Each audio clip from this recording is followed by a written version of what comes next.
श्री विद्यासागर जी मुनि महाराज की, अहिंसा में विश्व जैन धर्म की, परम पूजनीय आचार्य गुरुवर 108 श्री विशुद्ध सागर जी मुनि महाराज की।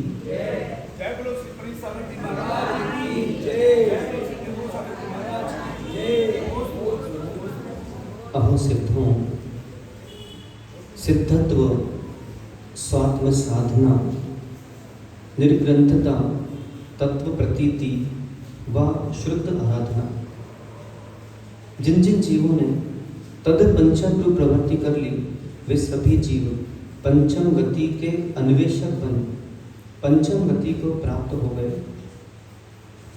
पंचम गति की प्राप्ति विशुद्धि के अभाव में अभाव रूप है।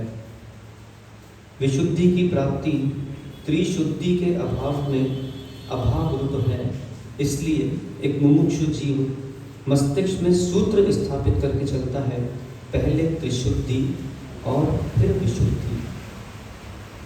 इस विशुद्धि की अगर प्राप्ति करना चाहते हैं तो हमें अपने जो परिणाम हैं, इन परिणामों पर दृष्टिपात करना होगा, इन भावों पर दृष्टिपात करना होगा। विशुद्धि का कोई जनक है तो हमारे ये स्वयं के भाव ही हैं।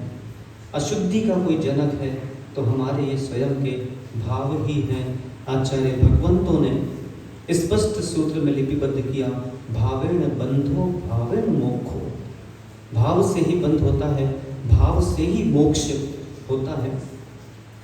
एक और, जहाँ पर एक जीव है, मेरा पूर्ण विश्वास है अगर एक जीव ने भिन्नत्व और अभिन्नत्व पर दृष्टिपात कर लिया तो उसके भाव अशुद्ध हो ही नहीं सकते। भिन्न और अभिन्न का भेद कर, सत्य समझ और फिर खेद कर। सूत्र बहुत महत्वपूर्ण है।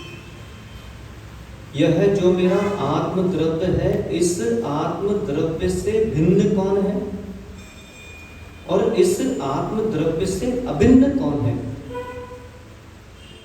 जब तक यह रहस्य अपने अंतरंग में उद्घाटित नहीं कर पाओगे और कहीं भिन्न को अभिन्न समझ लिया और अभिन्न को भिन्न समझ लिया तो छिन्न भिन्न हो जाओगे। सूत्र क्या दिया मैंने आपको? भिन्न और अभिन्न का भेद कर, सत्य समझ और फिर खेद कर। आज प्रत्येक जीव खेद करता है, काश ऐसा नहीं करता तो ऐसा नहीं होता, मैंने ऐसा क्यों कर लिया। तो यह जो खेद होते हैं, यह खेद इसलिए होते हैं, भावों में अशुभ परिणतियां इसलिए आती हैं क्योंकि हमने अपने जीवन में दो सिद्धांतों को जन्म नहीं दिया है। पहला सिद्धांत है पूर्व नियोजन और दूसरा सिद्धांत है पूर्व परिकल्पना। ये बहुत महत्वपूर्ण सिद्धांत है, जिसे अंग्रेजी भाषा में अगर कहें तो पूर्व परिकल्पना को कहा जाता है प्री इमेजिनेशन और पूर्व नियोजन को कहा जाता है प्री प्लानिंग। जिस व्यक्ति के जीवन में आप देखना ये दो विषय नहीं है, वो व्यक्ति कभी भी देश, राष्ट्र, विश्व, समाज, धर्म, परिवार इसका उत्थान कर ही नहीं सकता।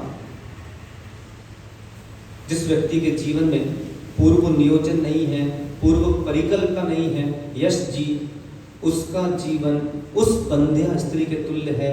कितना ही भोग कर लो, वो संतान की उत्पत्ति कर ही नहीं सकती। उस व्यक्ति का जीवन उस बंजर भूमि के तुल्य है, कितना ही बीज बोलो फसल उग ही नहीं सकती। उस व्यक्ति का जीवन उस गाय के सिंग के तुल्य है कि गाय के सिंग से कितना ही दूध निकाल लो, दूध निकल ही नहीं सकता।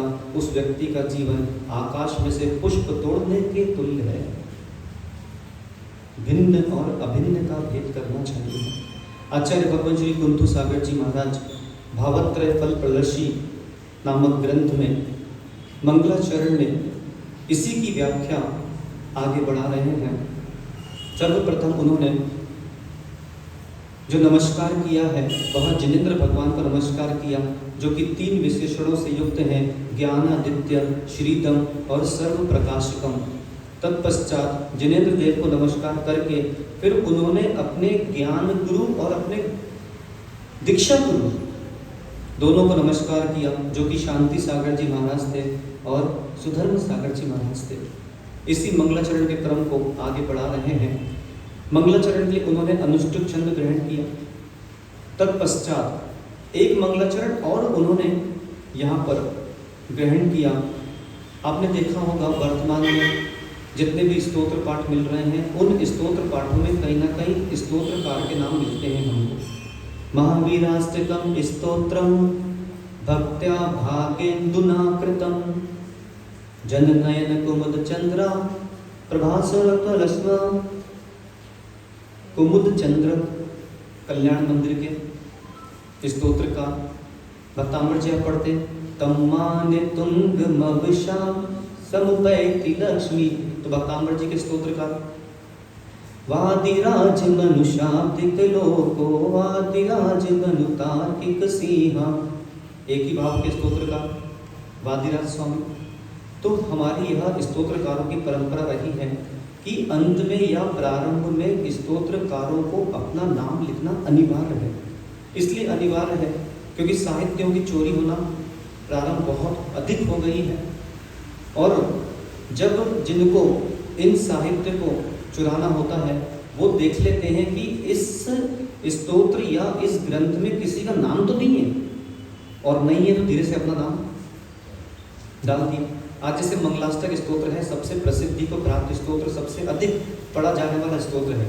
आज हमारे पास उस स्तोत्रकार का नाम नहीं है। देखिए आज अगर उस स्तोत्रकार ने एक अलग से श्लोक लिखकर अपना नाम डाल दिया होता तो आज वो स्तोत्रकार पूरे विश्व में प्रसिद्ध होता। इसलिए कभी भी कोई भी रचना लिखते हैं वह रचनाकार को अपना नाम डालना चाहिए, इसके अंदर अपना नाम लिपिबद्ध करना चाहिए है। वही कार्य आचार्य कुंतु सागर जी ने प्रारंभ में ही कर दिया है। उन्होंने पहले जिनेंद्र देव को नमस्कार किया, फिर अपने गुरु को नमस्कार किया, फिर गुरु को नमस्कार कर कौन रहा है तो उन्होंने अपना भी यहाँ पर नाम उद्घाटित किया है। उसके लिए उन्होंने उपजाति छंद को ग्रहण करना उचित समझा। यह जो उपजाति छंद है, इंद्र वज्रा और उपेंद्र वज्रा, मध्याह्न की 3 वाली कक्षा में इस विषय को हम समझेंगे। स्यादिंद्र वज्रा यदि तऊ जगऊ गहा उपेंद्र वज्रा प्रथमे लगऊ सा, ये इसके लक्षण हैं। उपजाति छंद में ही आप प्रतिदिन उपजाति छंद में एक श्लोक पढ़ते हैं, प्रतिदिन। तो श्लोक तो हम पढ़ते हैं लेकिन हमको पता नहीं कि वो कौन से छंद में है। संपूजितानां प्रतिपालिकानां यतीन्द्र सामान्य तपोधनानां देशस्य राष्ट्रस्य पुरस्य राज्ञः करोतु शांतिम भगवान जिनेन्द्र। आपने प्रतिदिन ये पढ़ा, लेकिन हमें ये ज्ञात नहीं है कि ये कौन से छंद में है। ये उपजाति छंद में है। इसी लय को लेते हुए आचार्य भगवान श्री कुंतु सागर जी महाराज ने जो मंगलाचरण के क्रम को आगे बढ़ाया है, उसका उच्चारण करेंगे। सभी के सामने ग्रंथ है। भावत्रयाणां हि फल प्रदर्शी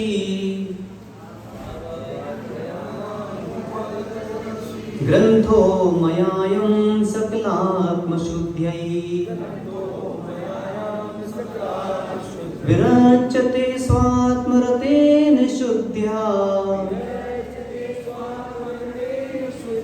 श्रीकुंतु नाम्ना वरसूरिणेति।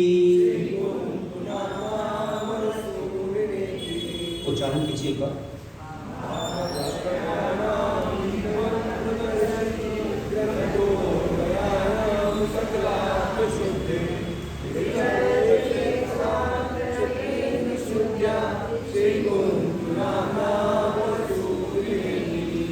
आचार्य भगवान यहाँ पर स्पष्ट कर रहे हैं, भावत्रयाणाम ही फल प्रदर्शी। जैसा कि मैंने आपको बताया था कि जो शब्द है भावत्रय, वो द्विगु समास लिया हुआ है। भावत्रयाणाम यहाँ पे वो स्पष्ट हुआ है।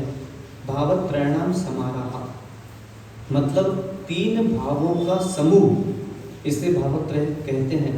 मैंने आपको कल बताया भी था कि तीन भाव अर्थात शुभ भाव, अशुभ भाव और शुद्ध भाव।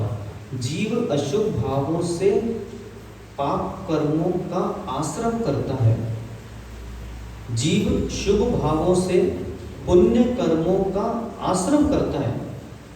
तो क्या यह पाप कर्मों का आश्रम कर रहा है, पुण्य कर्मों का आश्रम कर रहा है, तो ये क्या दोनों मोक्ष के हेतु हैं? क्या पाप कर्मों के आश्रय से मोक्ष की प्राप्ति होगी? क्या पुण्य कर्मों के आश्रय से संसार छूटेगा? चाहे पाप कर्मों का आश्रय कर ले, चाहे पुण्य कर्मों का आश्रय कर ले, वह जीव संसार में ही रहेगा।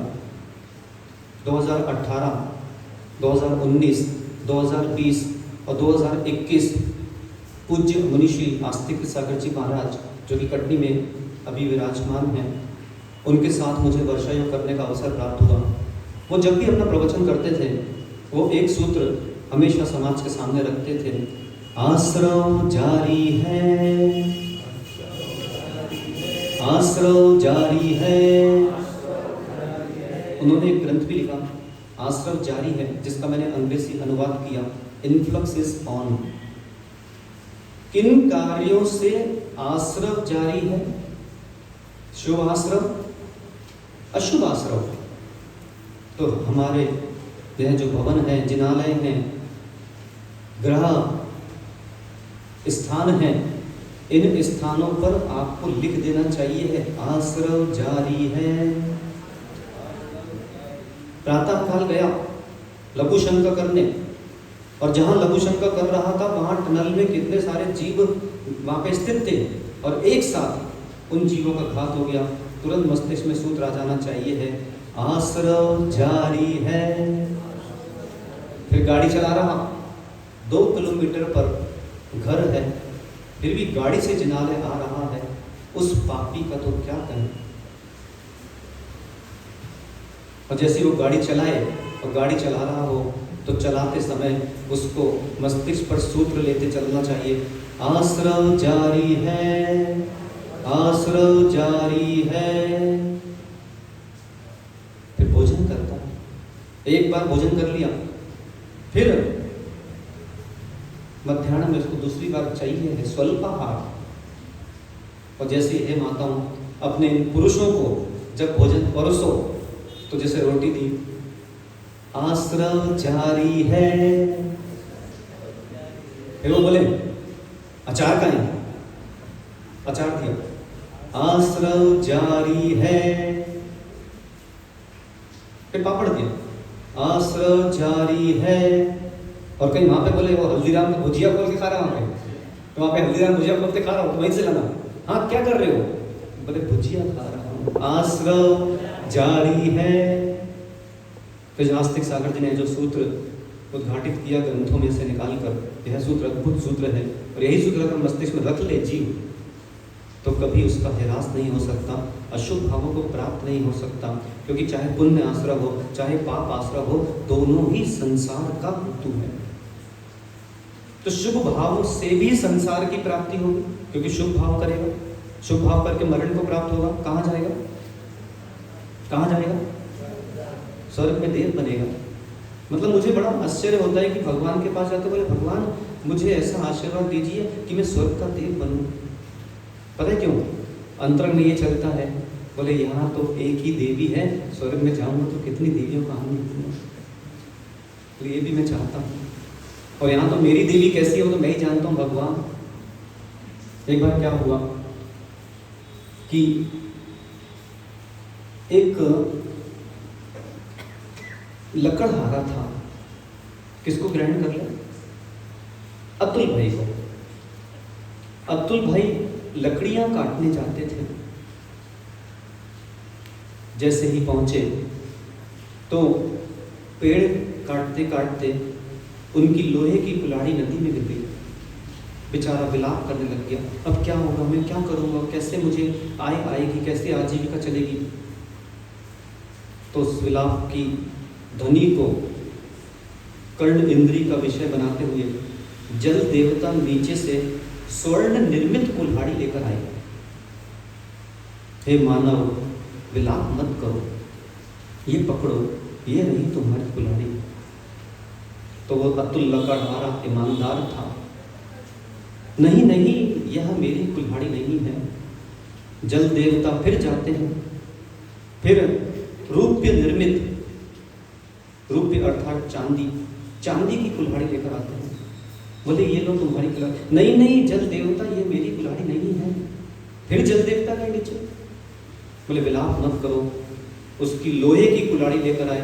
बोले ये लो तुम्हारी कुल्हाड़ी। हाँ हाँ हाँ हाँ हाँ यही है मेरी कुल्हाड़ी। तो जल देवता उसकी ईमानदारी से इतने प्रसन्न हुए कि उसको तीनों कुल्हाड़ी दे दी। बोले जाओ अपना जीवन यापन करो। यह चतुर्थ काल का लकड़हारा था। एक पंचम काल का लकड़हारा था जिसका नाम था हिरेश। हिरेश लकड़ियां काटने जाता था, परंतु साथ में अपनी देवी को भी लेकर जाता था।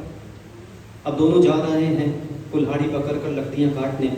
एकदम से हिरेश की दृष्टि कहीं और गई, वो पैर में कांटा चुभ गया तो वो ऊपर चढ़ नहीं पाया, रक्त का प्रवाह हो रहा था।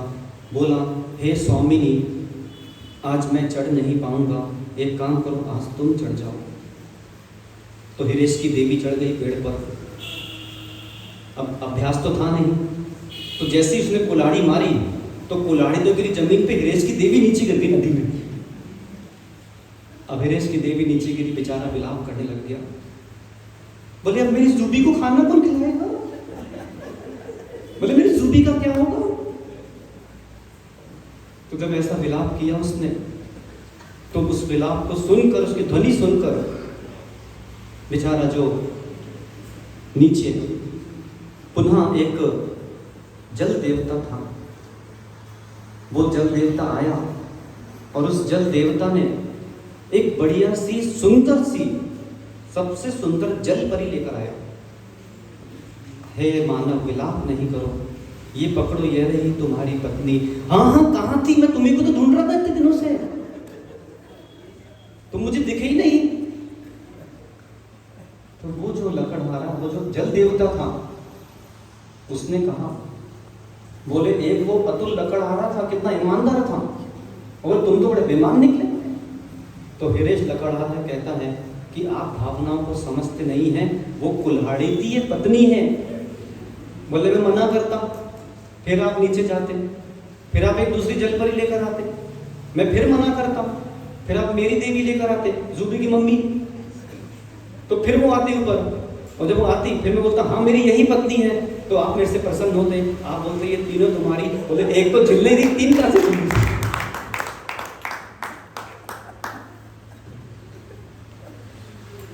भिन्नत्व और अभिन्नत्व में भेद चाहिए है।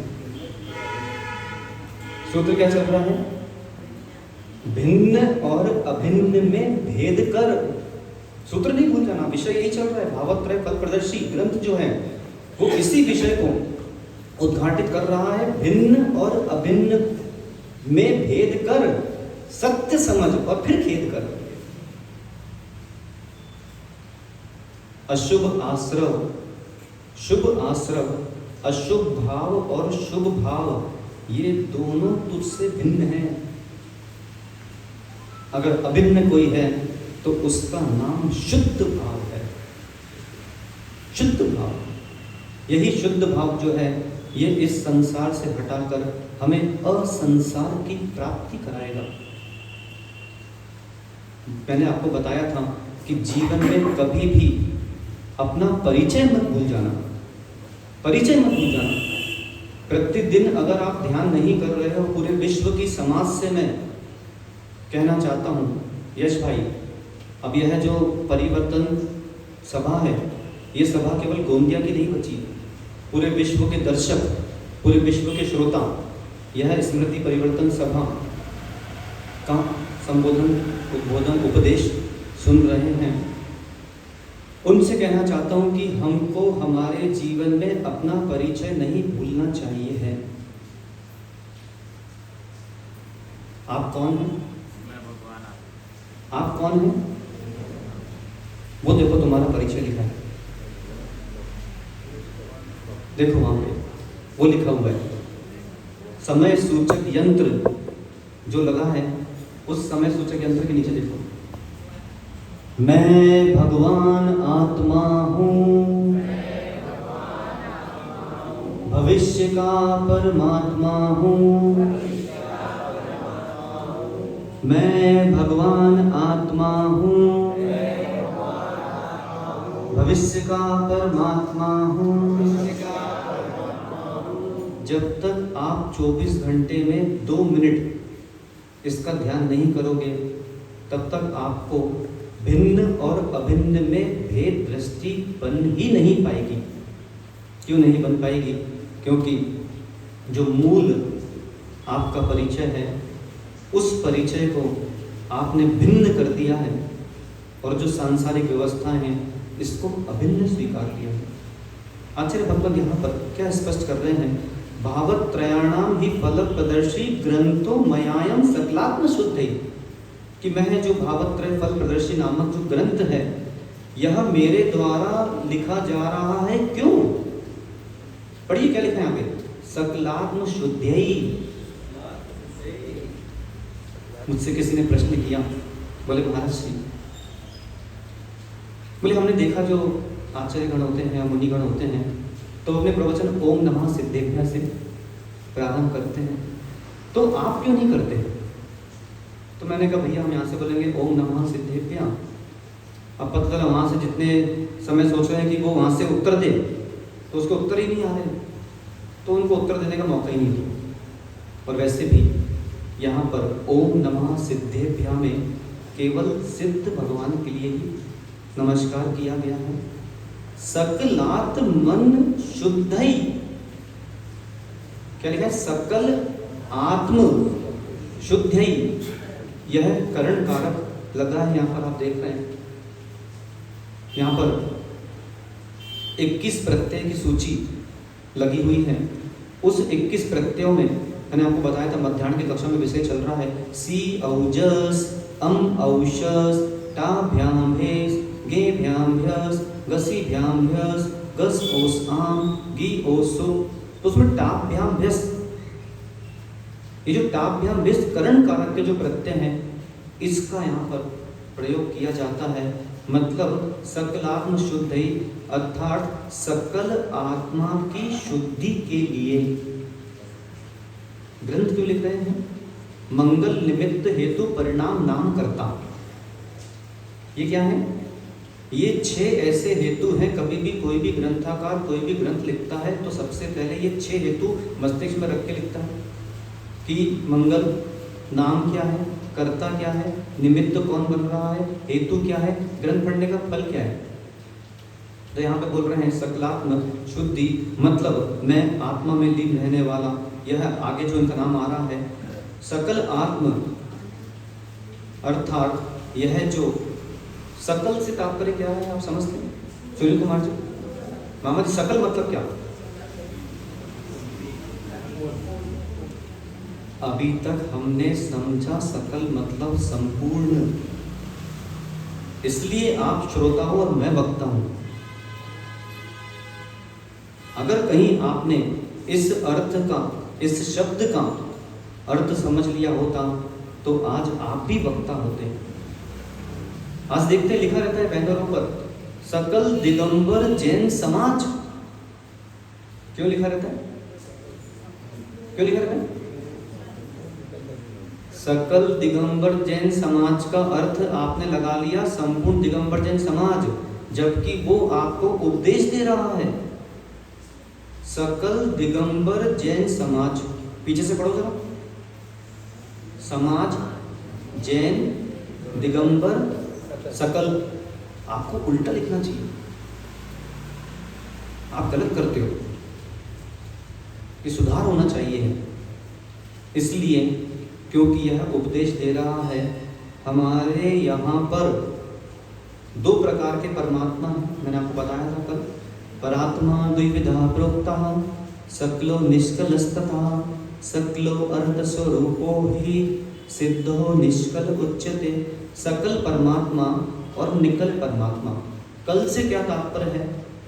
कल मतलब आपने सोचा आने वाला कल, लेकिन वपु, तनु, शरीर, जिसको आप अंग्रेजी भाषा में बॉडी बोलते हैं, गात्र, तनय, उसी का नाम कल है। ये जो शरीर दिख रहा है ना आपको, ये जो शरीर है, इस शरीर को कल बोलते हैं। इसलिए लिखा है सकल परमात्मा, निकल परमात्मा, सकल, तो कल मतलब शरीर और सा मतलब सहित, जो शरीर से सहित हैं वो सकल परमात्मा कहलाते हैं। अरहन परमेष्टि, और नि मतलब रहित और कल मतलब शरीर, जो शरीर से रहित हैं वो निकल परमात्मा कहलाते हैं, मतलब सिद्ध परमेष्टि। इस सूत्र और स्मरण कर लें आप, कल है तो कला है, कल है तो कला है, कल नहीं तो कलह नहीं। बड़ा गंभीर सूत्र है जी। कल है तो कला है और कल नहीं तो कला है नहीं। मुझे देखो, कल है तो कला है और कल नहीं तो कला नहीं। अर्थात पहला जो कल है उसका अर्थ है आने वाला कल। आज मान लो जिंकी की, कुहू की मां से कुछ विवाद हो गया किसी प्रकार का, और अगर वो विवाद कल तक गया तो कलह है, कलह है। कल है तो कलह है।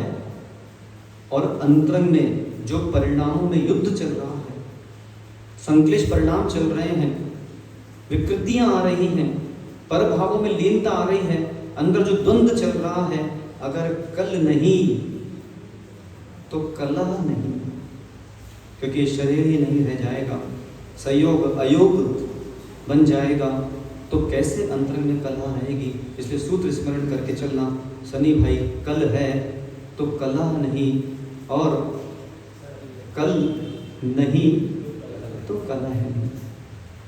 कल है तो कलह है और कल नहीं तो कलह नहीं। सकलात्मने नमः। मैं कहता हूं प्रवचन में, सकलात्मने नमः।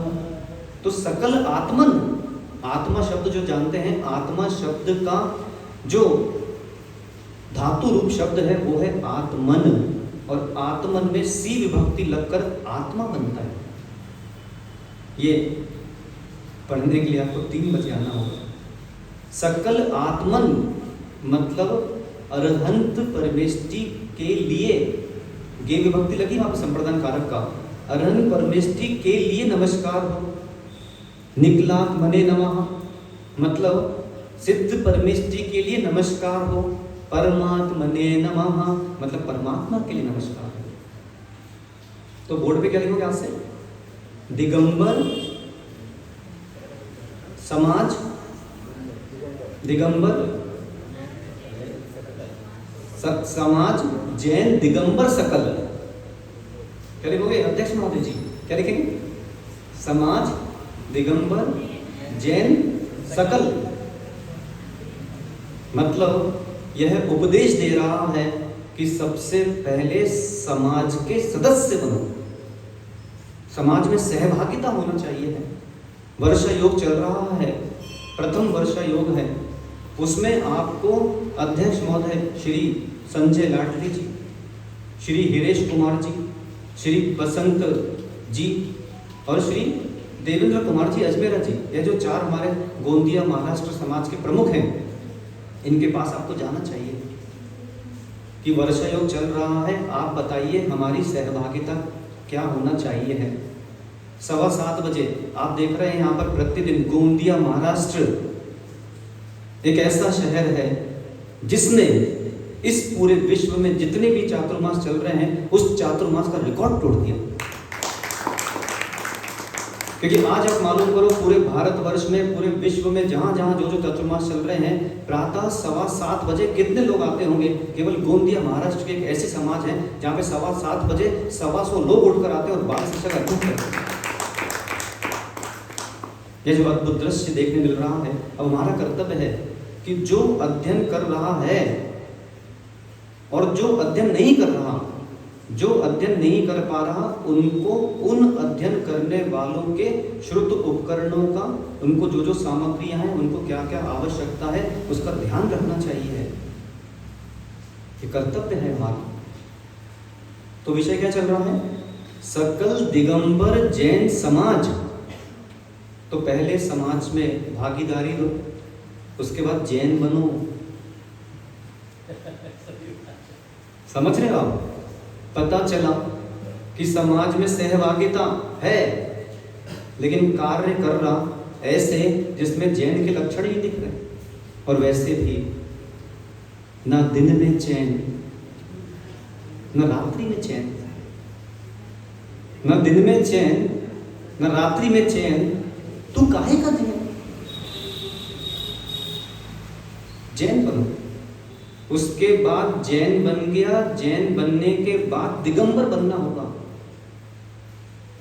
और जब समाज में सहभागिता लेगा, जैन बनेगा, दिगंबर बनेगा, तब जाके सकल बनेगा। ये जो क्रम है, इस क्रम को आप भूल गए। इसलिए जब भी कहीं आपको लिखा मिले सकल दिगंबर जैन समाज, तो आप उसको पढ़ना समाज जैन दिगंबर सकल। मतलब एक आध बोर्ड बनवा के लिख ही दो। नहीं, इसी में तो आनंद है, आनंद लुटो। आप यहाँ पे लिखो सकल जैन दिगंबर समाज, वहां पे मुख्य द्वार पे लगा दो। कोई भी आएगा तो बोलेगा बोले गोंदिया वाले कितने अज्ञानी हैं, उन्होंने उल्टा लिख दिया, उनको यही नहीं पता। तो अगर जो ऐसा बोले तो समझ जाना अज्ञानी हम नहीं है, अज्ञानी तू है, क्योंकि तुझे सकल परमात्मा बनने का क्रम ही नहीं पता है। लिखते नीरज, बिल्कुल लिखना चाहिए। सकलात्म शुद्ध ही मतलब यह है सकल। अब यहाँ पे जो सकल से अर्थ ग्रहण करना है, वो ग्रहण करना है जो आपने कहा संपूर्ण। तो सकल आत्म शुद्ध ही, सकल मतलब संपूर्ण। जितने भी भव्य जीव हैं, उन संपूर्ण भव्य जीवों की आत्मा की शुद्धि के लिए यह इसका अर्थ है। तो क्या बोल रहे हैं? भावत्रयाणाम ही फल प्रदर्शी ग्रंथो मयायम सकलात्म शुद्ध ही। मतलब यह जो भावत्रय फल प्रदर्शी नाम का जो यह ग्रंथ है, यह मेरे द्वारा लिखा जा रहा है। किसके लिए? संपूर्ण भव्यों की आत्मा की शुद्धि के लिए। विरच्यते स्वात्मरतेन शुद्ध्या, यह मैं विरचित कर रहा हूँ, लिख रहा हूँ। स्वात्म शुद्ध्या,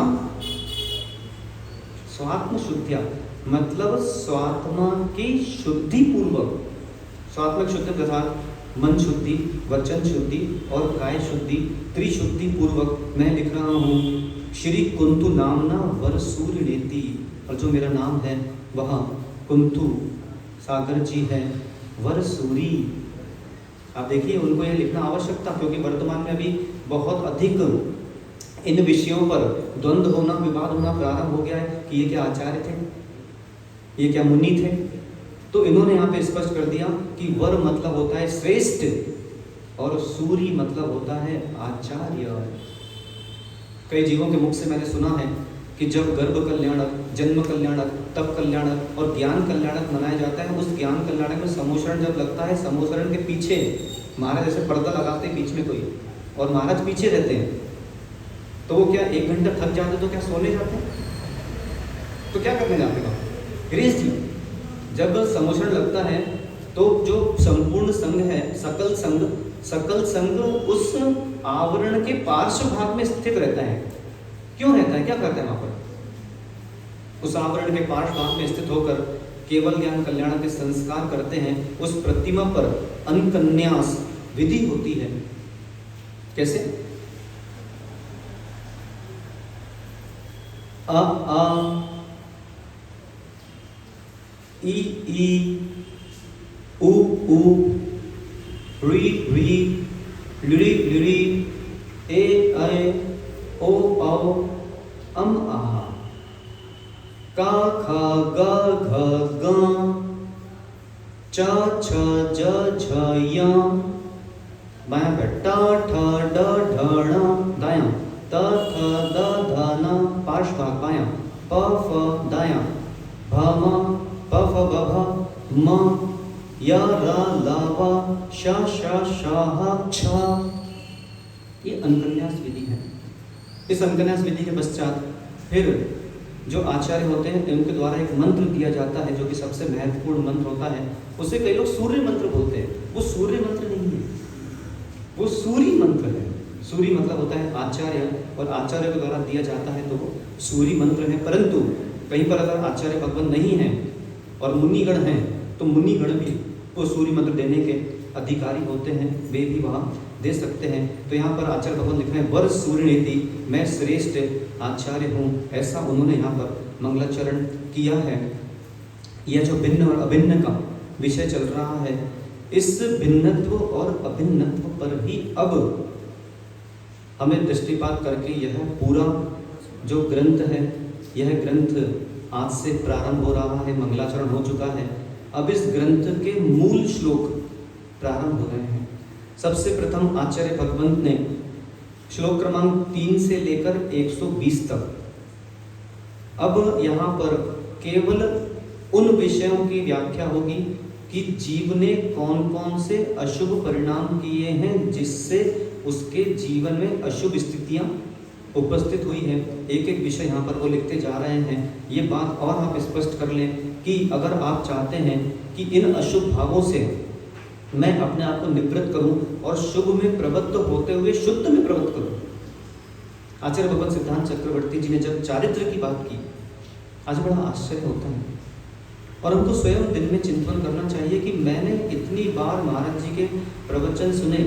यह जो स्मृति परिवर्तन सभा हैं, इन सभाओं का मैं हिस्सा बना, इतना मैंने पूजन कर लिया, अभिषेक कर लिया, फिर भी मेरे चारित्र धारण करने के भाव क्यों नहीं हो रहे? ये सबसे बड़ा एक प्रश्न है।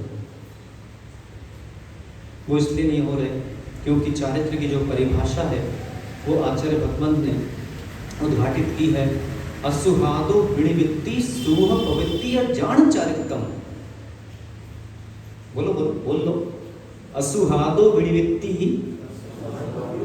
भाई सबको पता लगना चाहिए कि गोंदिया समाज भी भाई बहुत विद्वान है और सारे सूत्र श्लोकों का उच्चारण करती है। असुहादो विणिवित्ति सूह पवित्ति या जान चारित्रम। बोलो बोलो, असुहादो विणिवित्ति सूह पवित्ति या जान चारित्रम। मतलब असुहादो विणिवित्ति, अशुभ से निवृत्ति।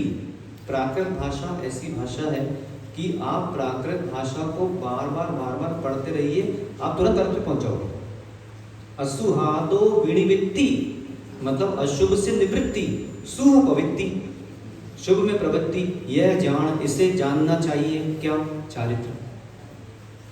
तो अशुभ से निवृत्ति, शुभ में प्रवृत्ति। जब तक अशुभ भावों से निवृत्ति नहीं होगी, शुभ भावों में प्रवृत्ति नहीं होगी, तब तक चारित्र धारण करने के भाव हो नहीं सकते।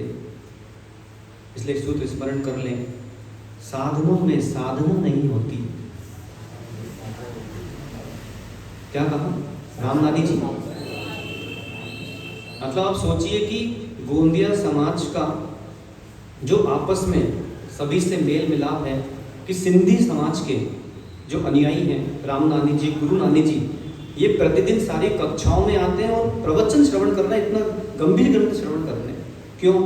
क्योंकि संपूर्ण समाज को ये पता है कि अगर तत्व, पारदर्शिता, संयम, अहिंसा, तप अगर किसी के पास है तो वो केवल जैन नाम है। इसलिए यहाँ पर एक सूत्र स्मरण अवश्य करें, साधनों में साधना नहीं होती। अगर आप चाह रहे हैं कि मैं, बारिश चल रही है अभी और जैनों के हाथों अभी गिलकी के भजिए बन रहे होंगे, या फिर जो थोड़े से जैन दो प्रकार के, पुण्यात्मा जैन और पापात्मा जैन। तो जो पापात्मा जैन हैं उनके यहाँ बढ़िया आलू और प्याज के भजिए बन रहे होंगे, है ना, और वो मिर्ची के भजिए बन रहे हैं, बड़े स्वादिष्ट गिलकी के भजिए, है ना। और फिर वो जिनको लिपलिपी खाने की आदत है तो टमाटर के भजिए। अब वो वहाँ पर अच्छा भजिए बनते, दो प्रकार के लोग होते हैं।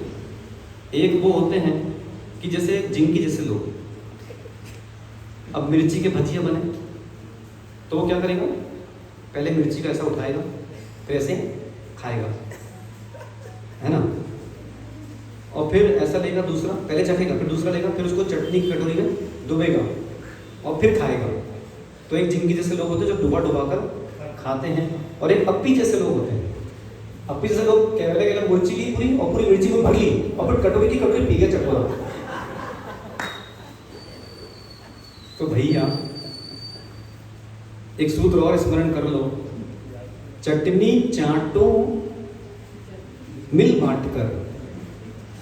पता चला एक आधी तपेली चटनी बनी और 4 मिर्ची के भजिए में चटनी पी गया चटोरा ही।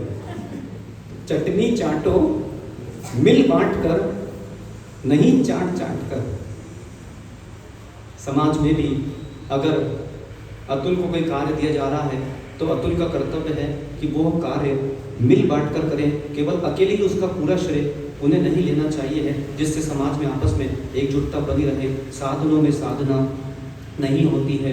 यही भावात्मक प्रदर्शी ग्रंथ कह रहा है कि अगर आप साधन जुटाते रहे तो साधना साथ में नहीं हो पाएगी। ये तो ऐसा हुआ कि वह खांसी चल रही थी और वैद्य के पास गया, वैद्य ने RX लिखा और एक सिरप लिख दिया, तो पता चला यहाँ पे सिरप पी रहा है और वहाँ पे मिर्ची का भजिया खा के कटोरे से चटनी पी रहा है।